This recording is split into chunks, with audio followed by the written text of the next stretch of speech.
Alors, tu serais en droit de te poser la question sur la légitimité pardon, des exercices que je te propose, bien que tous ceux qui les ont essayés ont eu des effets. J'ai encore une personne hier qui m'a écrit comme quoi elle était surprise du bienfait de ces exercices et qu'elle aurait jamais pensé que tous ces bobos venaient quelque part de sa posture. Donc, ça, c'est la meilleure des choses, c'est de les essayer. Maintenant, dans mon parcours, sache que j'ai préparé un marathon. Oui, un marathon avec simplement de ce genre d'exercice-là et et connecté au plaisir de courir. Pourquoi j'avais choisi un marathon? Parce qu'un semi, je savais que j'étais capable, puisqu'à l'époque je courais, je ne cours plus. Donc je savais qu'un semi, je voulais vraiment mettre la barre haut, donc j'avais mis le marathon comme une épreuve, waouh! Et surtout, j'ai horreur de courir longtemps et j'ai réussi avec simplement de la reprogrammation neuromusculaire, le côté plaisir et j'avais couru quand même 2 fois 2 heures. Tu sais que dans une préparation de marathon, c'est pas beaucoup et quelques fois une petite demi-heure, ce qui est rien du tout sur une préparation comme telle, mais c'est surtout qu'en 48 heures, j'avais éliminé toutes mes courbatures. Ça, c'est un truc de ouf. Au niveau alimentaire, j'avais bien mangé, c'est-à-dire que j'avais mangé quand même beaucoup de glucides avant et le lendemain du marathon, j'ai mangé du gras. S'il y a un jour où tu veux manger du McDo, c'est après un marathon, par exemple.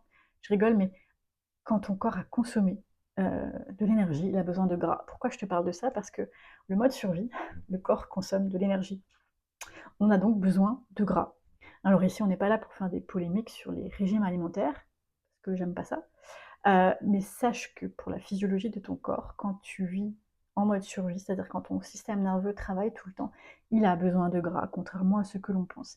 Et le priver de gras ne fait qu'augmenter son besoin en énergie et donc qu'augmenter son stockage de graisse et donc le gras qui peut se placer un peu partout. D'accord? Donc si tu as vraiment envie de perdre du poids, sache que oui, c'est possible avec la reprogrammation neuromusculaire. Alors non, je n'ai jamais été très grosse. Ceci dit, j'ai eu des défis alimentaires et j'ai eu des défis de gras au niveau du ventre et de manque de tonicité. Oui. Et le jour où j'ai arrêté de faire du sport et arrêter de contrôler, enfin l'alimentation, c'était plus possible, mon corps ne voulait pas, donc ça c'est hors de question, je mange de tout, burger, frites, pâtes, etc. Pas tout en même temps, question d'équilibre bien sûr, mais je ne fais aucune restriction, je ne pense à rien, rien n'est calculé de ce niveau-là, je suis vraiment sur ce qui est disponible et dans l'envie. Et au niveau du sport, c'est simplement la reprogrammation neuromusculaire. Pourquoi? Parce qu'après ton corps utilise tes muscles et surtout il consomme ce qu'il a à consommer, il ne fait pas de réserve supplémentaire lorsque ton mode survie est parti. Voilà. Si tu as des questions sur ma technique, sur mon approche, n'hésite pas à me les poser, ça me fera plaisir de te répondre.